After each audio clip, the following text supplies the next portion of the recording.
สบายดีเด้อพ่อแม่พี่น้องมื้อนี้หนุ่งน้อยสิพาไปงานดองอยู่ที่ชนบทแถวบ้านหมู่ของหนุ่งน้อยเองเนาะก็คือมื้อนี้หันฝนตกหนักแฮงๆพี่น้องเอ้ยเพิ่นว่าพายุเข้าเนาะมื้อนี้หลังจากที่ฝนตกเช้าก็เป็นเวลา9โมงเช้าเนาะหนุ่งน้อยก็สิพาขี่รถไปแถวๆทางแดงนี่ล่ะพี่น้องเอ้ย ยามนี้บ่แม่นยามฝนเนาะแต่ว่าฝนตกมื้อเดียวก็ทางก็มื่นพี่น้องน้องน้อยก็ไปนำหมู่เนาะมื้อนี้หมู่เพิ่นนำหน้าก่อนแล้วก็อยู่หลังอีกคนหนึ่งพี่น้องเอ้ยเนาะน้องน้อยก็ขี่รถผู้เดียวพี่น้องเอ้ยนี่ขี่รถคนละคันเลยมื้อนี้เนาะทางเข้าไปก็สิเป็นทางแดงแล้วก็บ่ค่อยมีบ้านคนพี่น้องก็สิมีหลุมมีบ่อก็จะ ก็สิมีหลุมแน่เนาะเพราะว่าทางนี้เป็นทางที่เพิ่นแบบว่าใช้งานทุกวันนะพี่น้องก็สิมีหลุมแล้วก็มีแบบมะล็อกตอกแตกเนาะทางก็สิเปรี้ยวๆแน่น้อยหนึงพี่น้องเอ้ยสองฝากทางก็บ่ค่อยมีบ้านคนแต่ว่ามีคนเที่ยวอยู่ชื่อบ้านก็เป็นบ้านดงบังยิ้วพี่น้องเอ้ยเนาะทางเข้าไปก็น้องน้อยก็กะบ่ถือ ก็ถือว่าไกลเติบพี่น้องเอ้ยเพื่อสิฮอดบ้านเจ้าสาวเนาะซึ่งว่าเจ้าบ่าวก็เป็นคนบ้านเดียวกันนั่นล่ะพี่น้องเอ้ยเป็นอ้ายของหมู่นงน้อยและก็เจ้าสาวก็เป็นหมู่ของนงน้อยเนาะก็แบบเนื้อคู่ก็อยู่บ่ไกลพี่น้องเอ้ยคู่กันแล้วมันบ่แคล้วกันดอกเพิ่นว่าเนาะเอาขี่รถต่อไปพี่น้องเอ้ยอันนี้ก็ทางหน้านี่ก็เป็น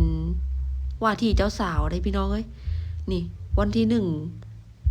มีนาคมเนี่ยเพิ่นก็สิเป็นงานดองเพิ่นเนาะมื้อนี้เพิ่นก็ไปงานดองของหมู่เอาพากันขี่รถไปเรื่อยๆพี่น้องเอ้ยระหว่างทางก็บ่ได้มีหยังหลายมีแต่ต้นไม้เป็นพวกต้นยูคาหรือว่าต้นมะกะทันหรือว่าต้นพุทราเนาะเอาพากันขี่ไปเรื่อยๆเสียงนกเสียงหนูพี่น้องเอ้ยเอาทางก็สิมึนๆแหน่จักหน่อยขี่ไวก็บ่ได้เนาะอันนี้น้องน้อยลิ้วเอาดอกพี่น้องเอ้ย คันบ่ลิ้วแล้วแม่นดนเพื่อสิฮอดฝนก็ตกแฮงพี่น้องจักว่าแล้วงานดองเพิ่นสิพากันไปการอึ่งการเขียดเนาะแต่ก่อนเฮาก็พากันมาการอึ่งการเขียดแถวดงบังยิ้วเวลาพี่น้องเอ้ยเอาขี่ไปเรื่อยๆไปเรื่อยๆตามภาษาเนาะมื้อนี้ก็ฝนตกแฮงเฮาก็พอดีพี่น้องเอ้ยอากาศพอดีเย็นๆขี่ไปเรื่อยๆก็เห็นผัวผู้สาวเก่านำพี่น้อง เอาเว้าหยอกเว้าหัวพี่น้องเอ้ยใกล้สิฮอดแล้วล่ะพี่น้องเอาไปเรื่อยๆคืออยู่แถวๆชนบทนี่เนาะสองฝากทางนี่ก็สิเป็นทงไร่ทงนาพี่น้องเอ้ยแต่ละปีเพิ่นก็สิพากันจูดเนาะจูดทงไร่ทงนาแล้วก็เพื่อสิให้มันเป็นฝุ่นนั่นนะพี่น้อง นี่เฮาก็มาเห็นรถอยู่ทางหน้าแล้วก็เป็นรถที่เพิ่นสิมางานดอกนี่ล่ะพี่น้องเอ้ยเพิ่นก็ท่าฝนเซาคือกันมื้อนี้คิดว่าสิบ่ได้มาแล้วเนาะเพราะว่าฝนตกแฮงกระดออยู่แถวบ้านพี่น้อง FC ก็ตกคือกันบ่พี่น้องเอ้ยคอมเมนต์บอกน้องน้อยได้เด้อเนาะนี่คันรถเจือกนี่ถือว่าจบพี่น้องอืม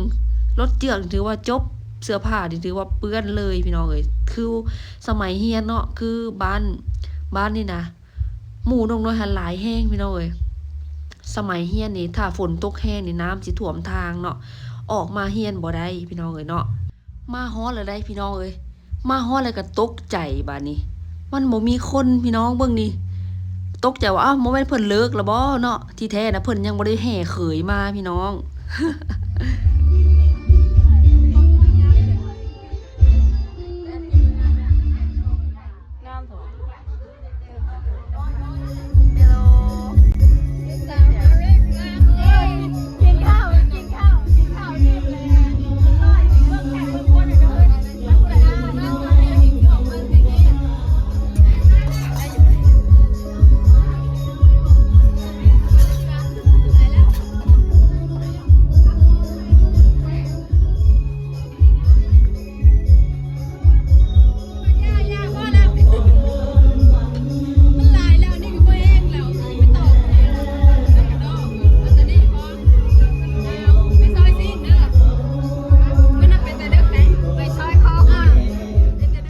อนนี้เจ้าบ่าวเพิ่นก็มาแล้วเด้อพ่อแม่พี่น้องเพิ่นก็สิแห่มาสวยแน่จักหน่อยเนาะเพราะว่า1ก็ฝนตกอีกอย่างก็อยู่บ้านใกล้กันพี่น้องเอ้ยเนาะก็บ่ถึงกิโลเพิ่นก็แห่มาฮอดแล้วตอนนี้เจ้าบ่าวเพิ่นก็พุ่นละพี่น้องเอ้ยมาแต่กรุงเทพกรุงไทยพุ่นละเพิ่นมาแต่ทำงานพี่น้องหลังจากที่ไปทำงานมาหลายปีเนาะมื้อนี้ก็สมหวังแล้วบ่ว่าสิเป็นจังใดก็ตามพี่น้องกินซะก่อนกินให้มันอิ่มท้องซะก่อนพี่น้องเอ้ยเนาะแซ่บพี่น้องเอ้ยแซ่บแฮงนี่ข้าวปุ้นหรือว่าขนมจีน ขนมจีนน้ำยาพี่น้องเอ้ยแซ่บตอนนี้คนกำลังพากันมาเนาะโต๊ะไผโต๊ะมันพี่น้องอาหารก็เสิร์ฟตลอดอยากได้หยังก็สามารถเติมได้พี่น้องเป็นพวกลาบเป็นพวกยำเนาะแซ่บถึกใจลาบแบบมีเดียมแรหรือว่าแบบสุกๆดิบๆนะพี่น้องเพิ่นก็บ่เฮ็ดแบบดิบบาทเดียวบ่เฮ็ดสุกบาทเดียวเด้พี่น้องเฮ็ดแบบสุกๆดิบๆพอดีแซ่บเยี่ยมไปเลย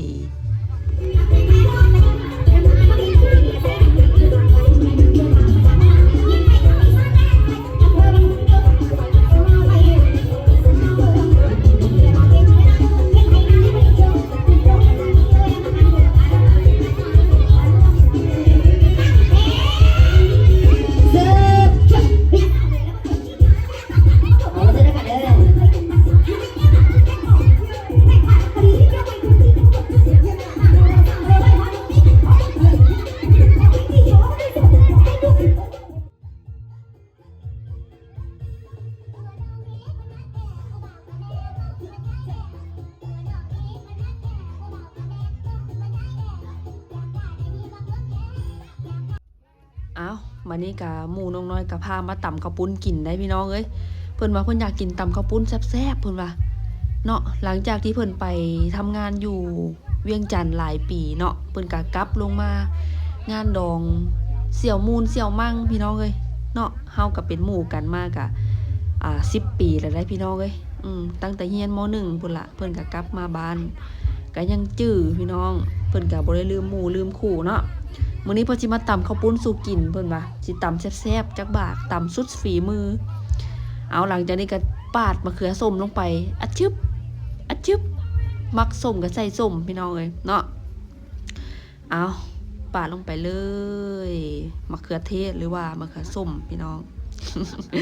เพิ่นบ่ฮู้ว่าถ่ายเอาเพิ่น แต่ละคนน่ะฮู้เบิดพี่น้องฮู้ว่าน้องน้อยถ่ายคลิปลง YouTube เพิ่นก็เอาอยากเข้ากล้องก็จัดไปเอาปาดมะนาวลงไปเลย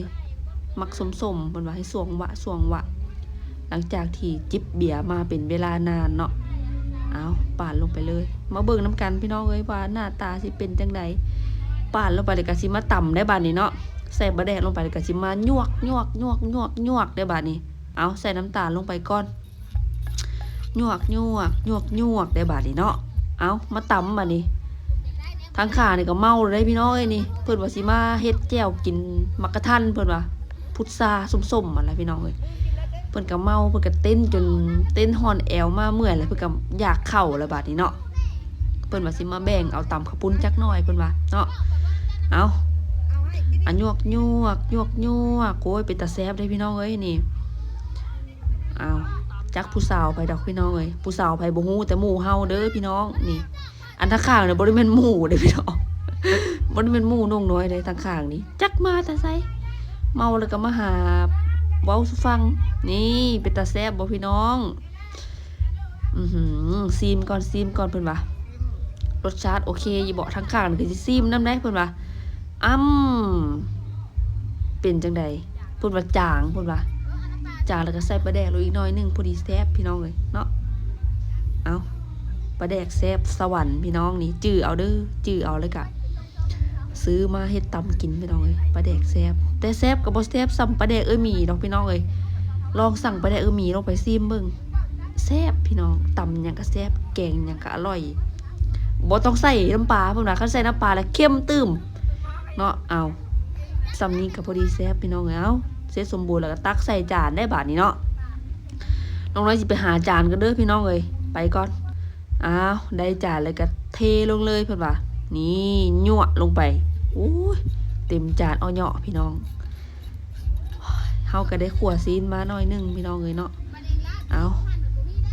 อันนี้ก็อิ่มจนไปบ่ได้พี่น้องเอ้ยท้องตึงท้องเต็มเอากินอิ่มเลยก็สิมาหยั่วจักบาทได้ป่ะนี่เขาแก่ขึ้นมาดอกพี่น้องเอ้ยบ่ได้อยากขึ้นมาจากเบ็ด แก่ขึ้นมาฟ้อนมาเต้นเอาแต่ละคนก็ได้ที่แล้วล่ะพี่น้องเอ้ยเอาจัดไปบ่ให้ว่าบ่ให้ถือสากันพี่น้องเอ้ยเป็นงานม่วนงานซื่นเนาะแต่ละคนก็เหลือซ้ำนี้ล่ะแต่ละคนก็เมื่อบ่แล้วมื้อนี้ก็มีหลายงานพี่น้องเอ้ยอยู่บ้านโดนบางนี้ก็มี3งานแต่ละคนก็ปะบ่ได้น้องน้อยก็มานี่ล่ะหมู่น้องน้อยก็อยู่นี่ล่ะพี่น้องเอ้ยแต่ละคนก็กินอยู่นี่แหละก็ไปต่องานใหม่เนาะแต่ละคนก็มีพี่มีน้องปะบ่ได้พี่น้องเอ้ยเอาเบียร์เหล้าพี่น้องเอ้ยเบียร์คนจริงใจ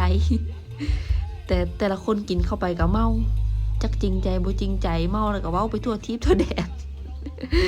โดนอะไรกับหัวพี่น้องท่าเต้นแต่ละคนโดนอะไรกับบ่ซาเอาลง YouTube ให้พี่น้อง FC ได้เบิ่งได้ส้มนี่ล่ะเนาะเต้นใต้ต้นมักไฟพี่น้องเอ้ยมักไฟกำลังเป็นมากเลยตอนนี้ก็ได้เนาะเอาจัดไปสเต็ปไผสเต็ปมัน เอาบัดนี้บัดเอามาให้น้องน้อยกินน้องน้อยกัดทำท่าคือกินซื่อๆดอกพี่น้องเอ้ยที่แท้ก็บ่ได้กิน แบบว่าเฮาบ่ค่อยมักปานใดพี่น้องมันขมเนาะเบียร์ลาวแต่ว่าพี่น้องฝั่งไทยนี่มักเบียร์ลาวเพราะว่าเบียร์ลาวนี่กินง่ายกินสบายเพิ่นว่าเนาะเอาจัดไปพี่น้องเอ้ยน้องน้อยก็สิขอแบบยกจักบาทแน่เนาะเอาจัดไปพี่น้องเอ้ยชึบแน่หมู่น้องน้อยงามบ่พี่น้องสนใจก็ติดต่อให้บ่ได้เด้อพี่น้องเอ้ยมีผัวมีแฟนกันเบิดแล้วเอามาโยกันจักบาทแน่เนาะเอาจัดไปเพลงกับติดลิขสิทธิ์พี่น้องบ่ให้ว่ากันเนาะ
เจ้าสาวร้องไห้เ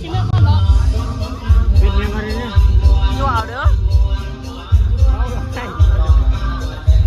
หมู่สิเมื่อป้าให้จ้ะ